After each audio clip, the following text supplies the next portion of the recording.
Kaibigan, may konting good news tayo tungkol sa diabetes. Pero ang topic natin ngayon, hindi diabetes lang.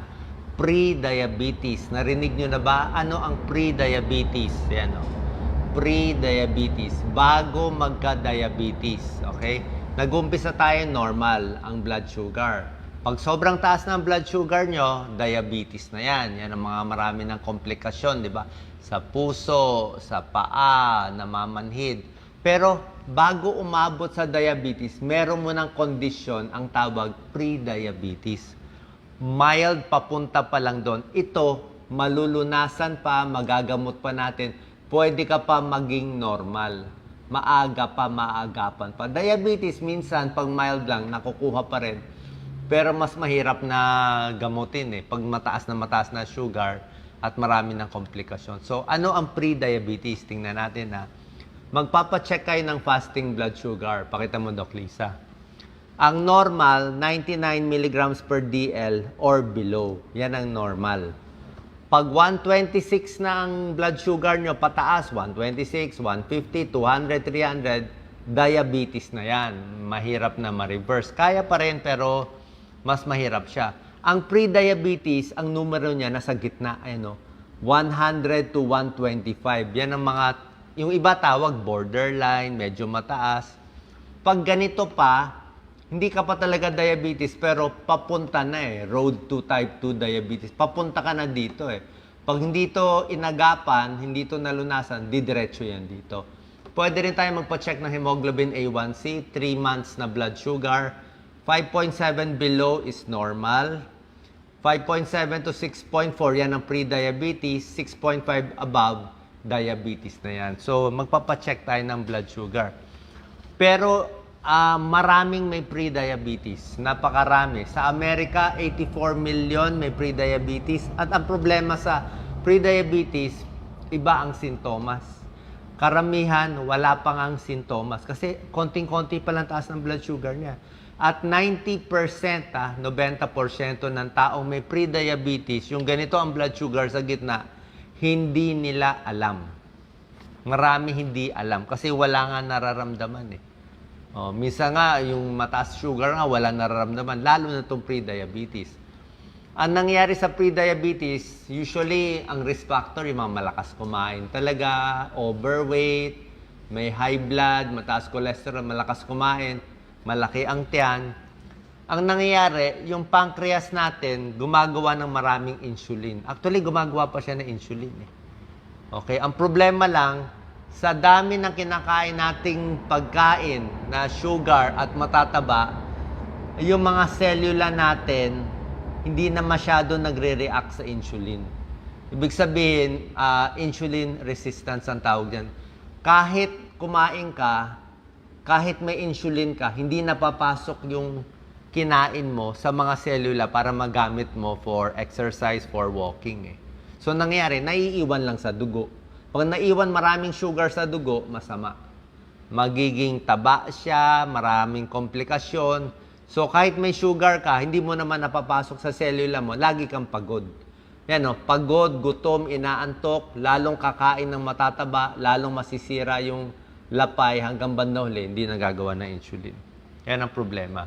Ang may kasalanan, yung tao na maraming kinakain. Ano warning signs ng pre-diabetes? Karamihan walang sintomas, pero kung magkakaroon man ng sintomas, ang pinaka-early sign ay laging nauuhaw or dry mouth. Okay, laging nauuhaw kasi nadi-dehydrate sila Tapos ihi sila ng ihi, madalas umihi. Okay? Tulad ng pinakita ko, napapagod. Okay? Drowsy, pagod. Kasi nga, kahit may sugar sila kinakain, hindi nagagamit ng selula. Fatigue, laging pagod, inaantok. Frequent hunger, gutom. Ito, dry mouth lang Minsan di mo napapansin yung marami ka na nainom na tubig, kala mo okay lang, pero bakit laging tuyo ang laway? So, ibig sabihin, pwedeng dehydrated ka from pre-diabetes. Tapos ihi siya ng ihi. Laging gutom. Di ba? Tulad na pinakita ko, hindi nga kasi nagagamit ng selula natin yung kinakain natin carbohydrates. Minsan namamayat pa. Ano gagawin natin? Okay? Pre-diabetes, pwede pa ma-reverse. Yan ang good news. Papalitan na natin yung mga unhealthy foods dito sa mga healthy. Diba? Prutas, basta gulay, maganda eh. Maraming gulay kainin mo, hindi naman tataas ang blood sugar mo eh. Prutas, may prutas na pwede, may prutas na binabawasan. Ang magandang prutas, pears, apples, banana, pwede konti, 'di ba? Suha, pwede konti. Pero yung mga prutas na mangga, matamis, masyado, ubas, pakwan, melon, medyo matamis yun. Konti lang pwede nyo kainin. Okay? So, pipiliin din yung fruits. Kahit yung mga fruit shake, dapat walang syrup. Pero kahit fruit shake na walang syrup, siguro mga kalahating baso or isang baso lang pinakamarami. Hindi pwede isang mangga bawat kainan, masyado mataas yun. Nuts, pwede yan pang merienda, wag lang maalat. Alak, red wine, kusari-sari, beer, pampalaki ng tiyan, maraming calories, hindi rin po maganda. Yan o, high sugary foods, kanin, only rice, soft drinks. Mas gusto natin, ang protina nyo, munggo, tokwa, tofu, whole grain, wheat bread, mas maganda. Actually, ang pasta mas okay sa, kung papapaliin kayo ng pasta, spaghetti o kanin, mas maganda yung pasta and spaghetti. Mas mababa konti yung glycemic index. Ibig sabihin, mas hindi nakakataas ng blood sugar yung mga pasta, spaghetti, kumpara sa kaning puti na pinakamabilis. Pakita mo, Doc Lisa.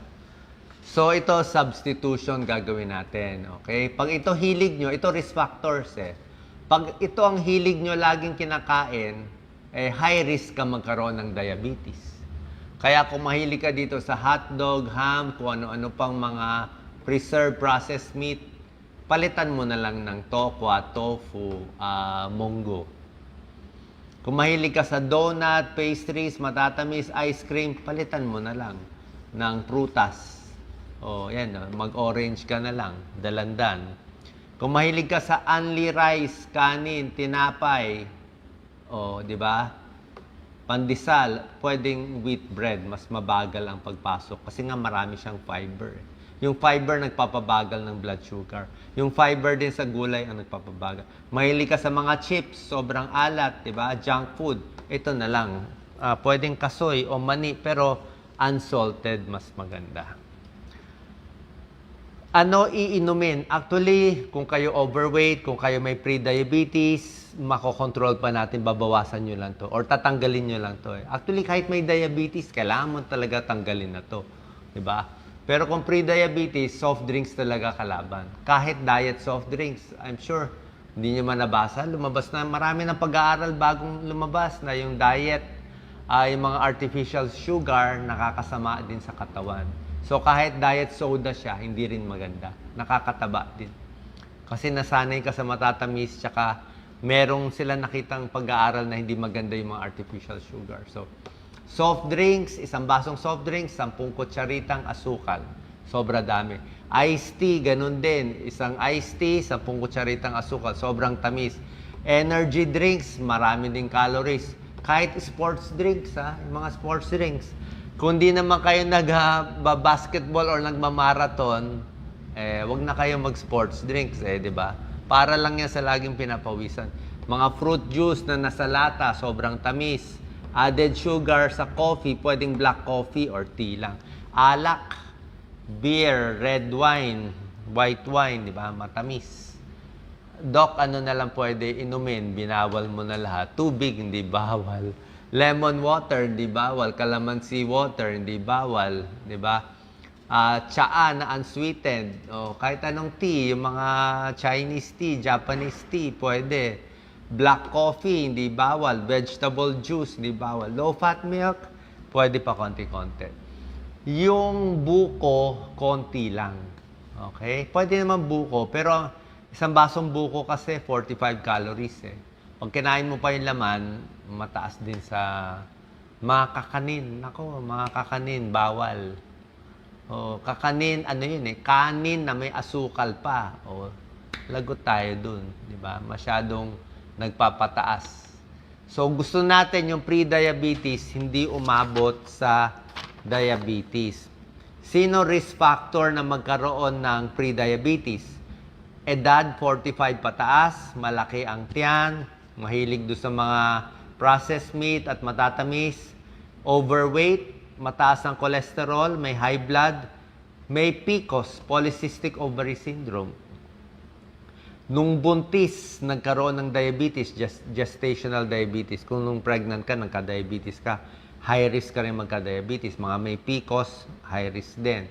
At yung mga may sleep apnea, yung humihilik na malakas masyado habang natutulog, tapos malaki yung leg nila, overweight, pa-check for sleep apnea, high risk din siya. Okay? Ang kinakatakot natin dito sa pre-diabetes ay tumuloy siya sa diabetes.